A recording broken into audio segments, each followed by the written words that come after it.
All right, let's dive into this sudden Giants news. Wait, another defensive back?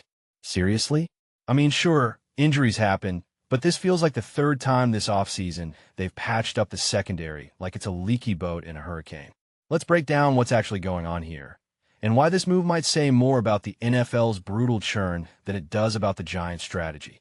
And so, the headline says they're signing JT Woods, a guy who was a third-round pick in 2022. Third round.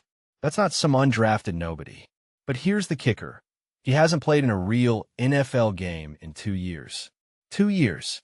In that time, he's been on the practice squads of, get this, Eagles, Bears, Seahawks, Raiders, and Jets.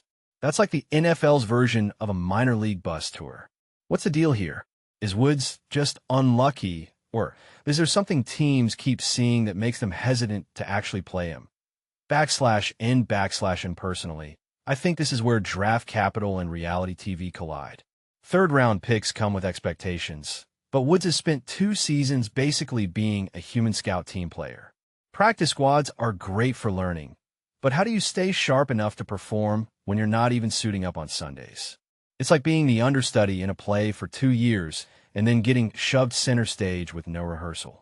The Giants are gambling that their coaches can fix whatever's holding him back, or maybe that he's just been a victim of bad timing.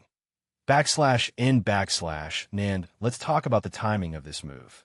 They brought him in for a workout in West Virginia. That's not exactly a neutral location. Is it a red flag? Maybe, but honestly, I wonder if this is just the Giants casting a wide net.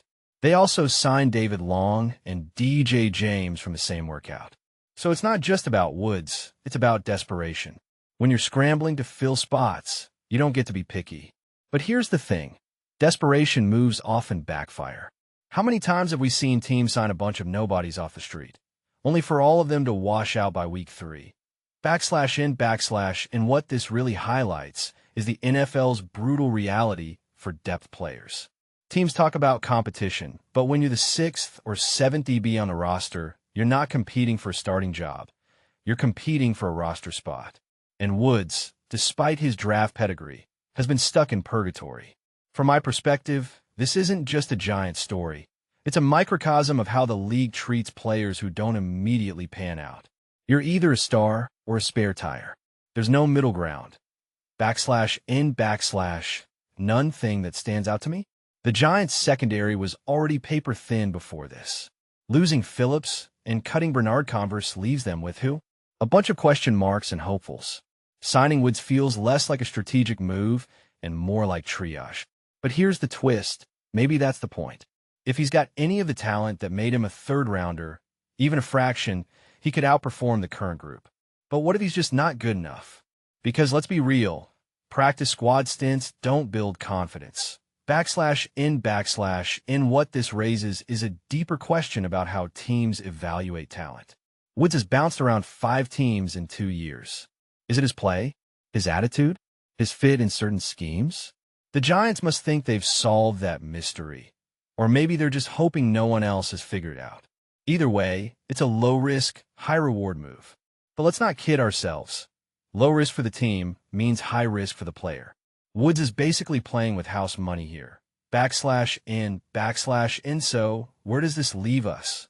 The Giants are patching holes with duct tape, hoping one of these new faces sticks. Woods' story is fascinating, but it's also a cautionary tale.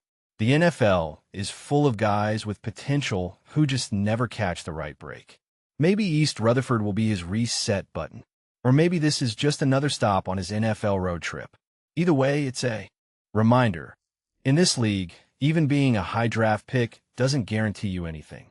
Survival of the fittest, and sometimes the luckiest,